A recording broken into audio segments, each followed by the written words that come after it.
Hello everyone and welcome to the FPL Promoted Teams Announced stream. How's everyone doing? Let us know in the chat. Also, we have left a pinned comment here to check out our 2021/22 season review. We not only went over how we got on in Game Week 38 and the overall rank, but also some interesting stats as well. Just a breakdown of where the points are coming from by position, how we did compared to the average of each game weeks, and the captaincy stats as well. All stuff which was fairly interesting and can actually help shape the teams and sort of team planning for next season as well. And that was all done by FPL Statistico, so definitely check out that website. Very useful, we found. Anyway, with that being said, let's have a look at the promoted teams. That's what we're here to talk about today. The three new teams coming up into the Prem. We've got all the tabs set up here. The first one, of course, EFL. So we have Fulham and Bournemouth coming up into the Premier League. Nottingham Forest in fourth, that also come up to the Premier League as well after they won 1-0 last night against Huddersfield.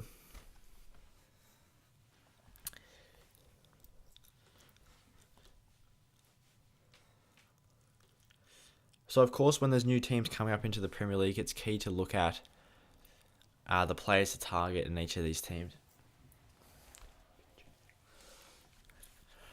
And, I mean, we are going to have a look at the various stats from an attacking standpoint. And also we'll try and look at some clean sheet stats as well for the Championship.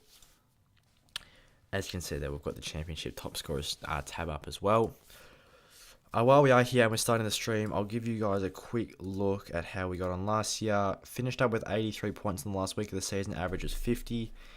Solid game week, ranked 300k. Ended up 93k in the world.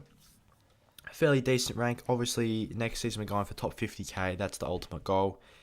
Our goal was just to get anywhere inside the top 100k this year, but really looking to push inside, the top 0.5% of FPL. I'm guessing there's going to be 10 million players next year, so growing game every season. And next season's going to be so awesome as well. As always, every season just seems to be getting better and better. So, yeah, first glance, right, at the game, Huddersfield against Forest. Looking at the game, we know Johnson was in excellent form across the season. I think he had like 18 goals, 10 assists. And they are playing a 5-defender formation as well. And you'd expect all of their defenders to be 4.5 from Forest. The one that caught my eye the most was Spence. Hopefully he does stay at Forest, because I'm not sure if he's going to be getting, if he goes to a different team, whether he's going to be getting many minutes. But he was playing at that right back / right wing back position, and his attacking positioning during the game was very good. And when you have a look at Nottingham Forest stats from an attacking standpoint, he actually had the most attacking contributions or goal contributions out of any of the Forest defenders. I believe he had 3 goals and 4 assists. The next highest defender, I think, had 5 total score involvements, and he obviously has 7, which is fairly impressive. And then the other one there from Forest is Johnson. He had 18 goals and 10 assists. Let's have a look at the stats in more detail now. Alexander Mitrovic, unsurprisingly, the top scorer in the EFL last season, 43 goals in 44 appearances, with a goals per 90 of just over 1. 89 minutes per goal. Fairly accurate, 27% goal conversion. Does rank amongst the top of players in the league. 43 goals. He's broken a massive record there. And he's chipped in with 7 assists as well. Plus, you do get a couple of extra assists in FPL for the dodgy shots that get deflected and stuff like that. So I do think he has had the year of experience in the Premier League. He was fairly disappointing when he was in the Premier League last season, Mitrovic. But he's got the experience now. He knows what it's like. He can adapt to it. He's never been in the form that he is at this current stage. 43 goals in the season. Obviously, he was strong in the EFL before when he came up to the Premier League. A lot of people had him in at the start of the season. He disappointed. Depending on the Fulham fixtures, though, he's definitely going to be one. Probably priced at £6 million if I had to guess. 6.5 absolute maximum. But when the player's scoring this many goals in the EFL, he's going to be very cheap still, 6 to 6.5. He's always going to be a strong option to have in the starting squads. Another one here to talk about is Dominic Solanki. He scored a ton of goals as well. Played a couple more games than Mitrovic. Had a goals per 90 of 0.64, which is obviously still extremely impressive. if he's putting up those numbers in the Premier League, obviously everyone's going to put him in. But yes, the Premier League is different breed. I mean, Solanki is definitely going to be another good differential option as well. Bournemouth coming up into the Prem. 7 assists as well for him, so he's not just purely a goal scorer. We know he's a decent player, and he's obviously that sole striker, or the sole attacking force for Bournemouth, if you like. I'd expect him to probably be £6 million. I wouldn't really see him being 6.5 first coming up into the Prem. I think Mitrovic would be the only one that could possibly be 6.5 from the EFL. But yeah, Dominic Solanki, 29 goals, 7 assists. Minutes per goal, 141. Had a similar conversion to Mitrovic of 25%. Third one from Bristol City. The next one, of course, is Brennan Johnson from the teams that are getting promoted. He had 18 goals and 10 assists, which is a fairly strong output. Does have a lot of assists for a forward as well. I mean, and as he's obviously going to be positioned as a forward on FPL, assists and goals are worth 1 point difference for forwards, so assists are still very, very important for them. And I imagine he'd be 5.5 to £6 million as well on that Forest forward line. He obviously had a great season, goals per 90 of 0.39. Isn't the best when you compare it to Solanki and Mitrovic, but still a fairly strong output considering that he's got lots of assists as well. If you looked at his goal involvements per 90, it'd obviously be a stronger figure. He had 28 goal involvements, Solanki had 36, so fairly close from that standpoint as well. His conversion, once again, fairly similar with 26%, so definitely one to look at there as well. Those would be the three main attacking assets to look at: Mitrovic, Solanki, and Brennan Johnson from the three respective teams. I would expect Mitrovic to have a fairly high ownership, obviously depending on fixtures, but I still think he'll have a decent ownership. Probably will be the most owned EFL player.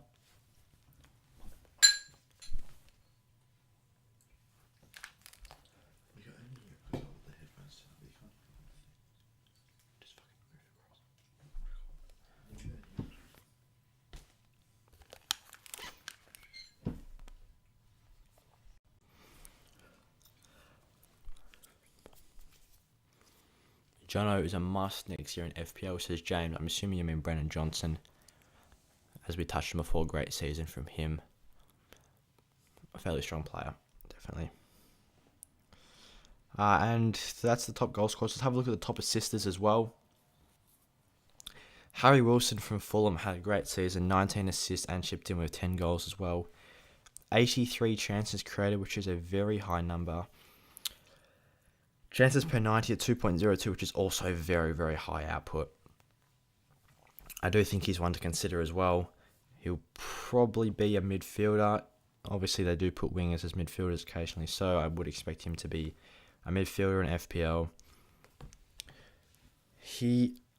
It could be like a Tony and Embuemo situation there, where you got the forward entirely owned and then the assister in Wilson. That should be 5.5, you'd think. And I definitely do think he'll be a differential option, probably 5 to 5.5 in the midfield.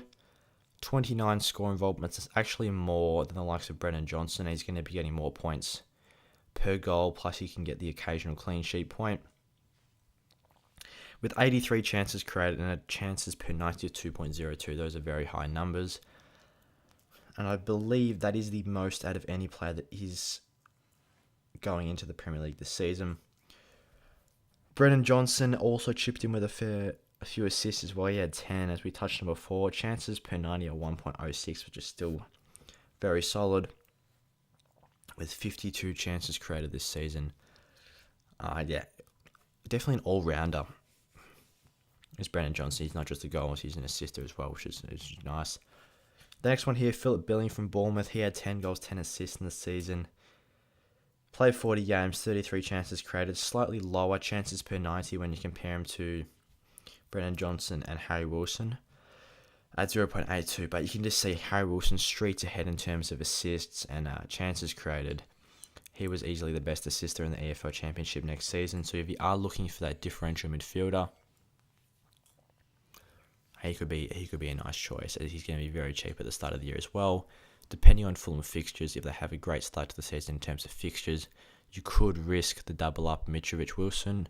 Or if you didn't want to go for Mitrovic and spend a little bit less money, you could go for Harry Wilson as well. He's a nice pick coming into the Premier League. David, I think there will be an extra wildcard next season because of the World Cup. That's an interesting take because obviously, yes, the World Cup is in November, so it's going to be interrupting the Premier League season. There will be, of course, there's going to be injuries and the World Cup players are going to be injured. There's going to be all sorts of stuff that prevents players from playing the maximum amount of games in the Premier League. Depending on how far teams go through the tournament, players are going to be more fatigued and whatnot. So definitely something to consider. We did see FPL give an extra free hit token this year, so they could do a similar thing with the wildcard due to obviously it's a major interruption of the World Cup. It doesn't happen very often. So whether it's going to be an extra free hit, an extra wildcard, we'll have to see, or maybe nothing. But yes, that is definitely something to consider as well. I do, on that point actually, with the World Cup, it's around, November, and the season starts, FPL Open July, September. Season starts November 12th, World Cup starts November 12th. Yeah, so November 12th for the World Cup. So that's going to be a couple of months into the Premier League season. So I do think for the first couple of months, you would be wanting to save as many chips as possible because you just don't know what's going to happen to the team when they go international duty.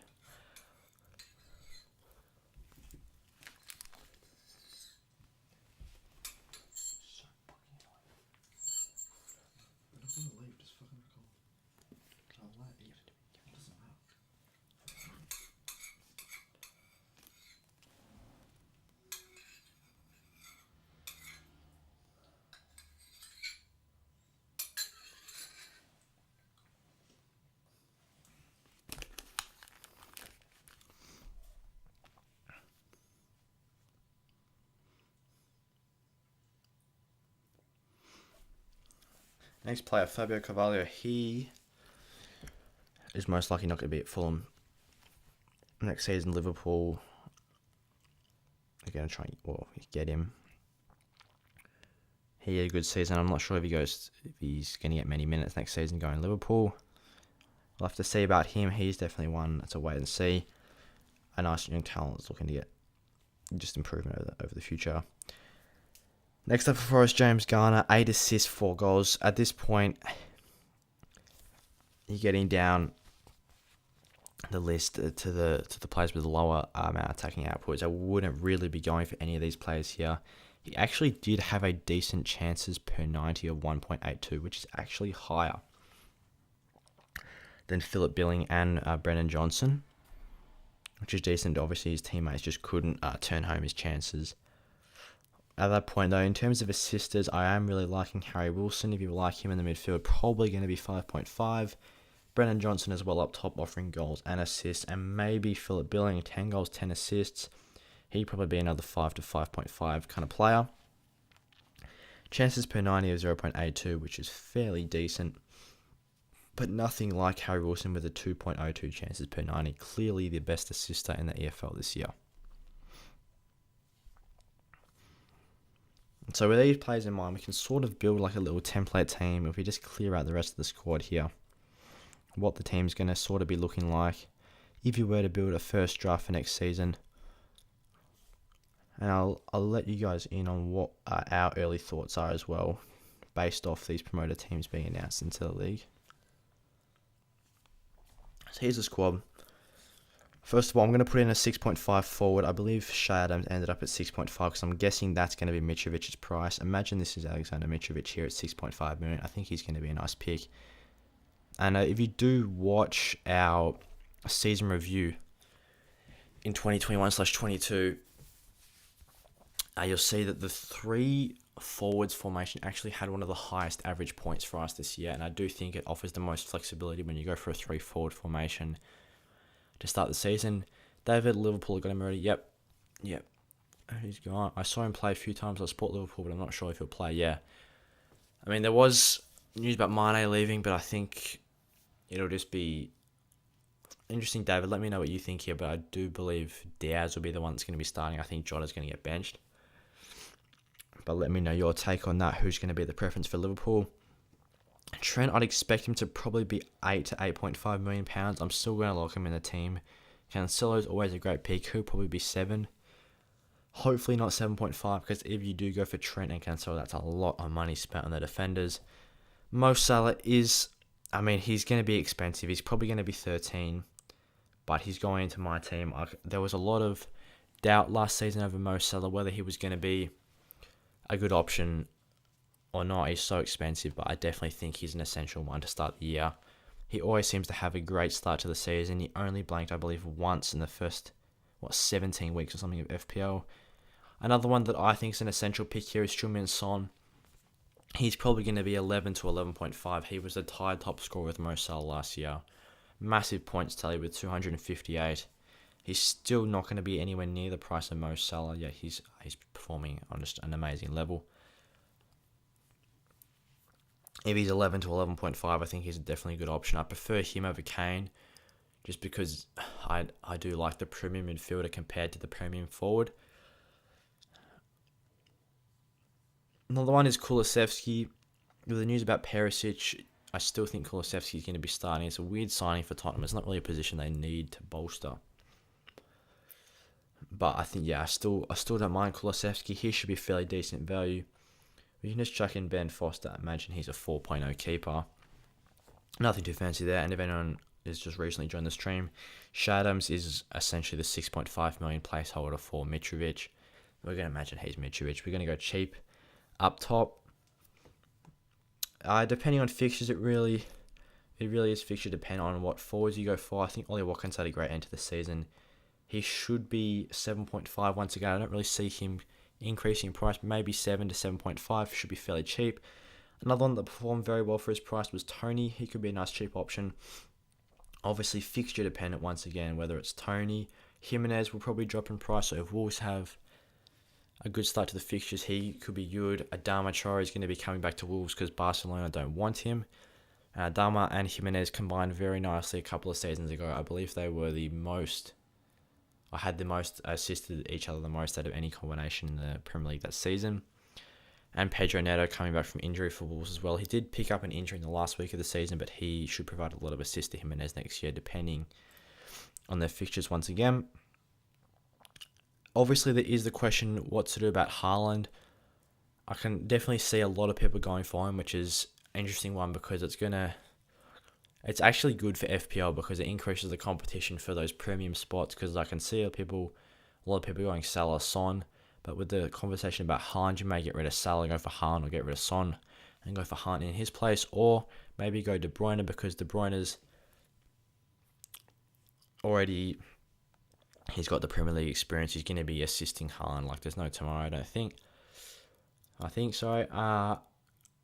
as David says, what about Haaland? I think everyone will start with him. Yeah, Bundesliga players coming to the Premier. Obviously, yes, he's an excellent player, and he's proved that in different competitions outside of the Bundesliga, and he's built for the Premier League. He's a massive striker. He's got good pace. He's got excellent finishing. But I just want to see him play a couple of games before I jump into him because everyone did that with Timo Werner as well a couple of seasons ago. FPL Penguin, FPL 22/23 launched already. Hope all is well, mate. Looking forward to next season. Absolutely shout out to FPL Penguin, mate. Good luck for next season as well. Definitely do check out FPL Penguin. Everyone watching the stream, he's a great FPL YouTuber and he's on Twitter as well. FPL Penguin, I'm thinking of going Diaz instead of Salah, especially with Mane going, will save us a lot of money too. 100%, that's a good consideration as well. The budget option was Jota over Mane last year, and I think it could maybe be Diaz over Salah this year, and it will allow you to either go for De Bruyne or Haaland. I do see a lot of people leaning towards Haaland, that's for sure.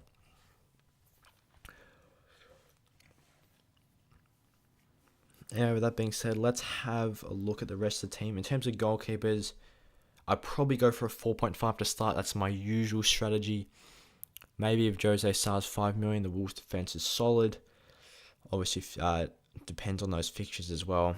But for a 4.5 keeper, you could go Sanchez of Brighton. They recorded a lot of clean sheets. I don't see him increasing in price to 5. I think that'd be a bit aggressive from FPL to increase his price. 126 points last year, not the worst. But I think he's a decent option at 4.5. Brighton's defence isn't the worst in the world. For the remaining defensive slots, it's tempting to go the double Liverpool defence or double City defence compared to a Chelsea defender. I think Ben Chilwell, if he's going to be starting left back, he had the highest points per game out of any defender last year. He only played a handful of games, but in that time he was very, very impressive. So if he's to be getting starting minutes for Chelsea with the cloud around Alonso, whether he's going to be playing or not, Ben Chilwell could be a good option. Otherwise, Matip, he's going to be starting the majority of games. Probably be 5.5, maybe even 6. As that sort of premium centre-back, he's getting a lot of minutes. And he does have a fairly solid amount of attacking returns, actually, for a defender. Last season, 3 goals, 3 assists. Fairly solid for a centre-back. So you wouldn't mind going Matip. If you wanted to get the differentials in defence, you could go Ben Chilwell instead of Matip. And then I always like a 4.5 defender. I believe Connor Cody's been the highest or second highest scoring 4.5 defender over the last 2 consecutive seasons. I don't see him going up to £5 million. I think he'll stay nailed in at 5. Ilhan, hello mate, welcome to the stream. How's it going? And then as the final spot, you could just go for a 4.0. I know Marty off the top of my head, I don't really see him increasing in price either. He got some decent starting minutes. Played the first 3 games this season, then went through patches of on and off. Had a good run during the middle of the season. So 2,100 minutes for a 4.0 defender. I mean, you're not going to get any cheaper than him. And that does leave the final 3 midfielder slots. This is where you can mix it up a bit. Where you got those mid-price midfielders. It's just about who you prefer. The highest scoring 4.5 midfielder was actually Douglas Luiz, but I think Jacob Ramsey as well is good at 4.5. Gordon is good at 4.5, but I'm not sure whether they're going to stay at that price. Romeu was another one that's probably going to stay at 4.5, and he was the second highest player playing at 4.5, and he had one of the most minutes for 4.5 midfielders, which is important. Josh Brownhill's another one. It doesn't really matter who you go for here. Just chuck a 4.5 midfielder in. Especially with the 3 forwards, you don't need to have 5 playing midfielders. And I mean, we've got 4 playing defenders there in Trent, Cancelo, Matip, Cody. Obviously, this team is all depending on prices and fixtures. And the last 2 slots, I mean, Kulusevski honestly could be a great option once again. If he gets some more starting minutes for Tottenham, he's going to be 6.57 mil, even at that price. He had an excellent start to the season when he was introduced to the league. 5 goals, 9 assists in his time. Played from game 24 to 30. What's that? 15 weeks. Very impressive output over that time. Was at 14 returns in 15 weeks, and he's fairly cheap as well. I see him being a nice option. And then I was thinking about Rafinha with Patrick Bamford coming back into the side. He should be getting a couple more assists, and Bamford could provide him with some opportunities as well. Or you could go Bukayo Saka. I don't see him increasing in price a lot. Probably 7 to 7.5. Wilf Zaha as well had a great end to the season at 7.5. James Maddison was fairly solid. Jared Bowen is definitely one that is an excellent pick. 206 points. That man had so many goals and assists this year. 12 goals, 17 assists. He'd probably be 7.5 next year to even 8 million. Scoring 200 points in a season. He's not going to remain at £6.5 million.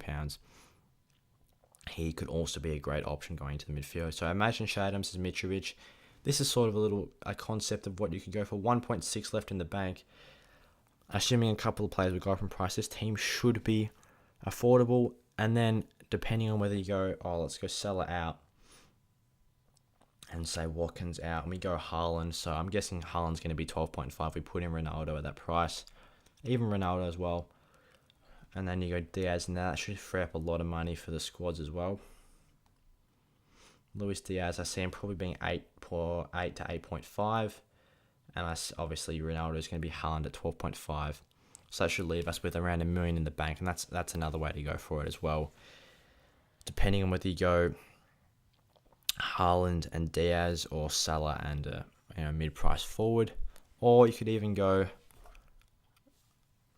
De Bruyne in here instead of Salah, which could be another way to go for it if you think De Bruyne is going to be getting lots of assists. He's probably going to be 12 mil, 11.5 De Bruyne. And then you could go back to Watkins here, or just any sort of forward around that price range. And that leaves you with even more money in the bank going Son and De Bruyne. If you want to capitalise on that City attack and you don't want to go for Haaland. So definitely a lot of ways you can arrange your team next year. And obviously depending on United's fixtures, Ronaldo is of course a very good option. He was one of the highest scoring forwards this season. Along with Harry Kane as well. People may go for Harry Kane over Son.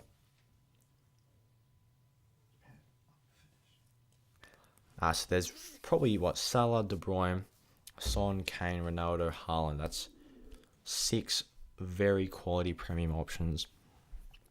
Plus there's always a couple of others as well, whether people want to go for the differential in Sterling maybe for City, or a couple of other players as well. Definitely a lot to think about in terms of your premium options. It will most likely come down to prices and fixtures, but it's definitely going to lead to some interesting starting 11s. Let us know also in the chat what premium options you're thinking about going for. Are you going to go Salah, Haaland, Salah, Kane, Salah, Son, or no Salah at all to start the season? Go for Diaz as the cheaper Liverpool option. And I think there's going to be a lot of people obviously going with the crowd. You don't want to have a stinky week in the first game week of the season and find yourself ranked 4 million after the first week, because it takes a while to work yourself back up. Play it safe the first week. I mean, that'd be somewhat of a template team coming into the year. Speaking of having a dodgy first week, we tried to go differential in the first week of the season this year. We went with Mane. We went with Mane over Bruno Fernandes. And we want to have Bruno Fernandes got 20 points in the first week. Mane got 3. That cost us a lot of... I had a terrible rank in the first week of the season. So we're pretty much 3 million in the world after the first week. Simply because we played Mane over Fernandes. So lesson learned. Don't go for a massively differential team. We went Mane, Barnes and Mahrez, 3 differential midfielders. Didn't work out for us. Barnes had a terrible start to the season. Mahrez kept getting benched. And Mane in game week 1 just got totally outscored by Bruno Fernandes. So I do think you want to go fairly template. Obviously there is a room for 1 or 2 differential players in the team, which I do think is where those extra midfielder slots are going to come into play. Who you like, whether you go for Jared Bowen, Saka, Rafinha, any of those mid-price midfielders. And this season, depending on which premiums pop off at the start of the year, we'll have to see. And once again, whether Diaz can match Mo Salah with points, because that's going to be a massive thing to start the year, whether Diaz is probably going to be £4 million less than Mo Salah. If you can just somewhat match him with points, he doesn't even necessarily have to score the same amount, just a little bit less, as long as that extra £4 million that you've saved is worthwhile for the points differential.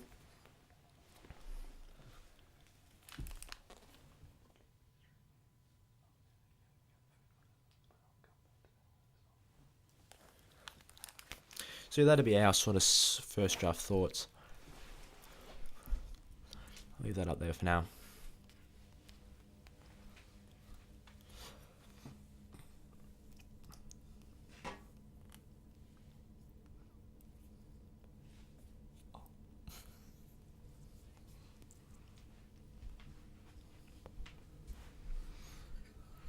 But I do think Diaz is going to be the starting option compared to Jota. I think Jota's probably going to be the bench.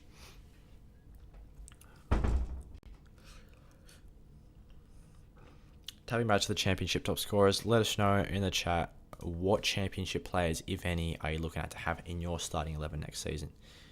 I know Mitrovic is going to be in ours. I think he's a great pick. He's in the form of his life. He's got the 1 year of experience in the Premier League, as do Fulham as a team.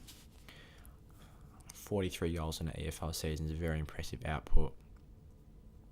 I think he will be potentially the highest scoring player in the championship this season at FPL. Let me know what you think. Dominic Solanki, he's a differential as well. He'll be a bit cheaper than Mitrovic. And then from an assist standpoint, Harry Wilson's a nice option. Even Brennan Johnson there as well with 10 assists as well as 18 goals. Those are probably my 4 favourite picks. In terms of defences as well, Forest had a fairly solid defence. You could go for their keeper. He's going to be 4.5. He had a great playoff semi-final. Also, looking at attacking output and looking at the defence and the playoff final, I was very impressed with Spence from Forest. Very high attacking positioning. He's playing as a wing-back in a 5-defender system, so obviously got the increased chance of clean sheets with playing 5 defenders, and he's getting forward in that wing-back role. Had the most attacking output of any defender for Forest last year. I know Bristol City actually had a fairly solid defence as well. I think they had the most clean sheets last season.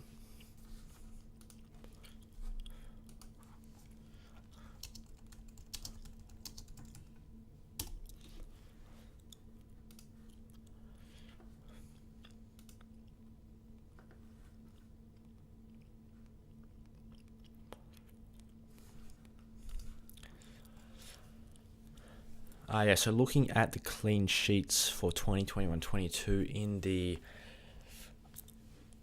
Championship, Bournemouth, for Mark Travers for Bournemouth, had 20 clean sheets. He had the most out of any keeper in the Championship last year. He's probably going to be a 4.5 as well. At a clean sheet percentage of 44.4%, very solid. So it looks like the Bournemouth defence is the strongest defence that is coming into the Premier League. Otherwise, Marek Rodak played 33 matches for Fulham. He had 14 clean sheets with a 42% percentage. And as I was talking about before, Brice Samba, the Forest keeper, also had 14 clean sheets, tied with Fulham's goalkeeper at a 35% hit rate. He played 40 games. So all 3 teams that got promoted all have fairly strong defences. Bournemouth, the clear favourite in terms of defensive strength. So you could, of course, look at their wing backs as well.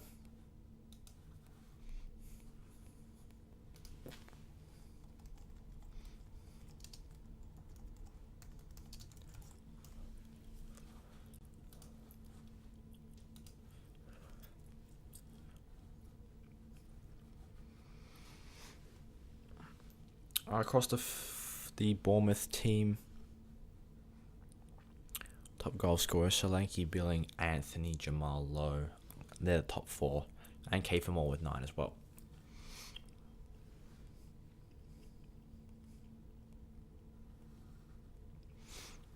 So Billing was the second highest goal scorer for Fulham and the highest assister. So he's probably the second best option in that Bournemouth side. Obviously, it's risky going for the defences of the teams that get newly promoted, because their defences are going to be getting tested against the best teams in the Premier League. They're probably not going to hold the majority of the possession. They're going to be under the cosh for the majority of the game. So you'd be probably looking at the attackers. And to respond to that comment, really looking at the attackers, I think the best 3. First of all, you have to go with Mitrovic, 43 goals and 7 assists. He's my number 1 best attacker. Second, Dominic Solanki. It has to be 29 goals, 7 assists. Goals per 90 is 0.64. That is the 3rd best, I believe. He's probably my number 2. And then in terms of number 3, whether you go for Brennan Johnson or Harry Wilson. Brennan Johnson had 28 goal involvements. The goals per 90 is 0.39. Harry Wilson, 10 goals and 19 assists. So he actually had 1 more goal involvement than Brennan Johnson. Harry Wilson is, in my opinion, playing in the strongest side in Fulham. But it does tend to be that the 3rd place side from the Championship does actually do the best. Looking at these stats, Harry Wilson's probably going to be a midfielder. He's going to get the extra point for a goal. He's going to get the extra point for a clean sheet. Probably has an increased chance of bonus points there as well. 83 chances created. Chances per 90 of 2.02. That is extremely high. So I'd definitely be looking at him as well. I think I'd go number 1 Mitrovic, number 2 Solanki, number 3 actually Harry Wilson. I do see a lot of people going for Brendan Johnson, but I think Harry Wilson will be a midfielder. Has that goal and assist threat. Could be worthwhile going for. And he's probably going to be the same price, if not cheaper than Johnson. If Johnson's 6 mil, I think Harry Wilson's going to be 5.5. If not, they'll both be 5.5. So yeah, I go number 1 Mitrovic. He's going to be 6.5 in my opinion. Number 2 Solanki is probably going to be 6, and then number 3 Harry Wilson, I reckon, will be at 5.5. Those will be my top 3 attackers coming out from the championship.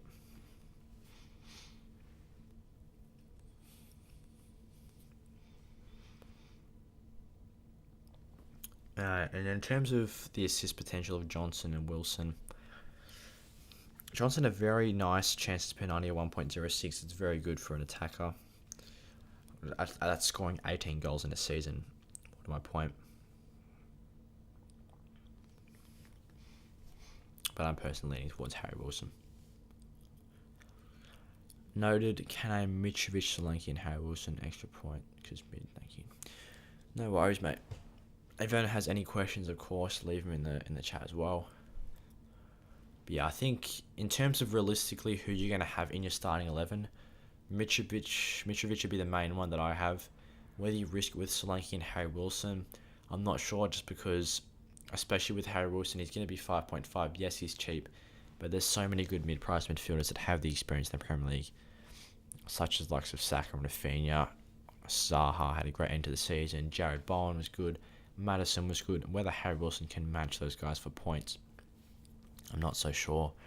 But I do think Mitrovic is a good value option in the forward line. He's probably going to be one of the highest scoring players for his price in FPL amongst forwards.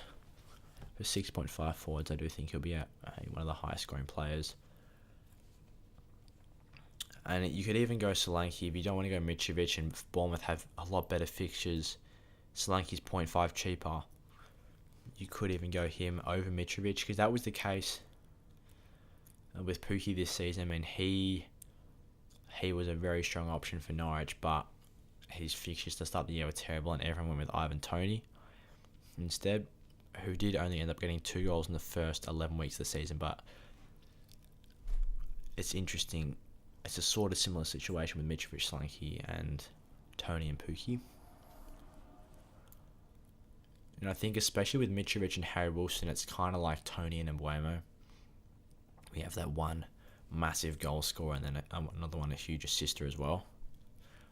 So I would definitely see how those two get on. I think that'll be an interesting combination to watch for Fulham coming into the next season.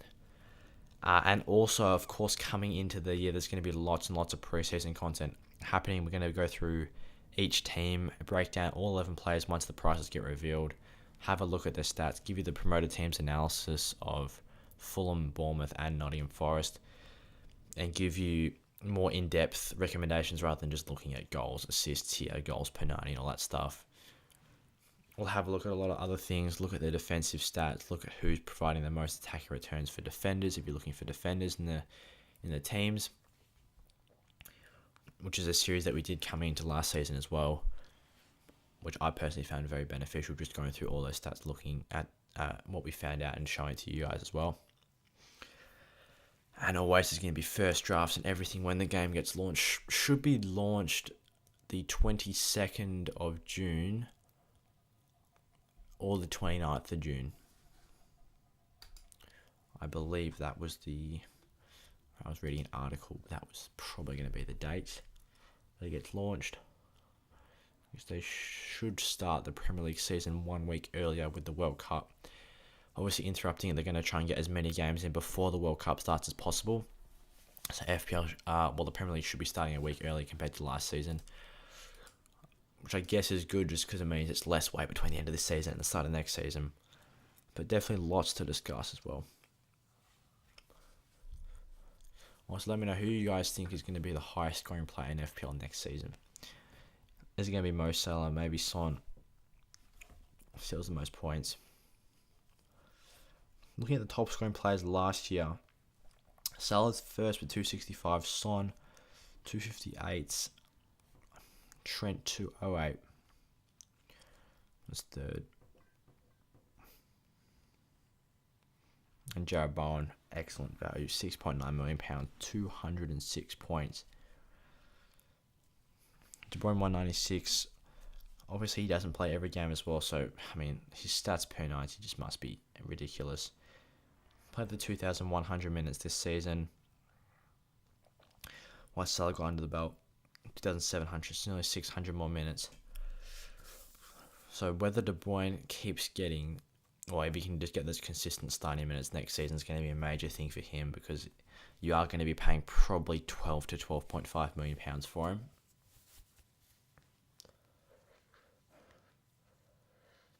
You just want him to be playing as many games as possible.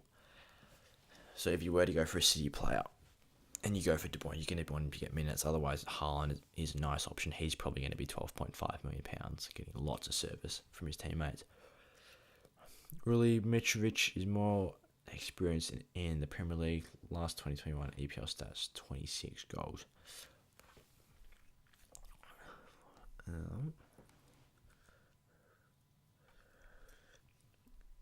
Yeah, that's the thing that I was saying before with Mitrovic, is that he's played the season in the Premier League. He's been adjusted to it. He knows what it's like. Didn't have the best season when he came up, but he's in his best form of his life, and he's playing second season in the Prem. He's been getting used to it. And it's hard to ignore a player that's scored 43 goals in the Championship.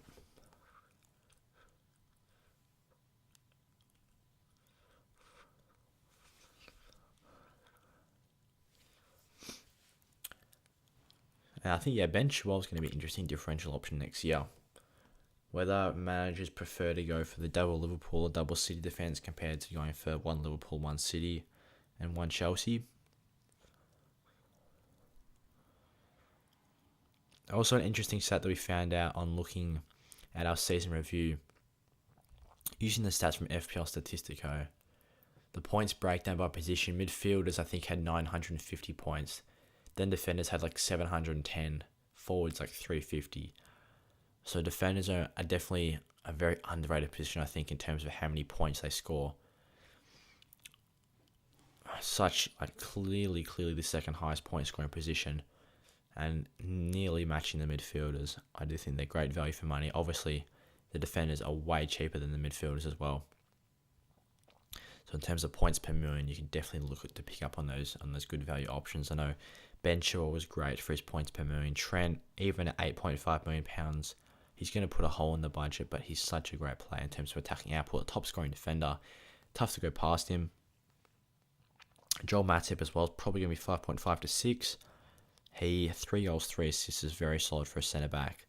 And whether you want to go for Laporte or Cancelo or Diaz, I think Laporte, if you're looking at Laporte and Diaz, I do think Laporte's the better option. I'm guessing they'll both be 6 next year, but I believe Laporte has a couple more attacking returns, 4 goals, 2 assists. Compared to Diaz, we'll double check what he has. That's like 6 attacking returns.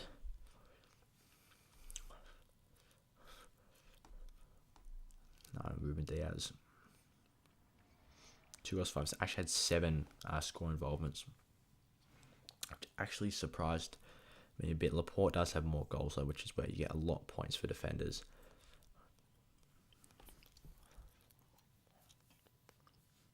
And amongst 4.5 players as well, interesting to see that a lot of the centre-backs actually score more points than the wing-backs. So amongst 4.5 defenders, Guehi, Janssen, Max Kilman was there,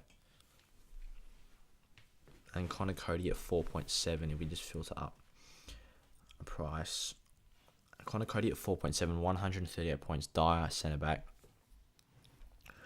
So of the top 5 players, 4 of them were centre-backs. So Cody and Dyer could always be good options. They're always getting this consistent minutes. They should both be 4.5. Both in fairly solid defences. Good starting options in my opinion.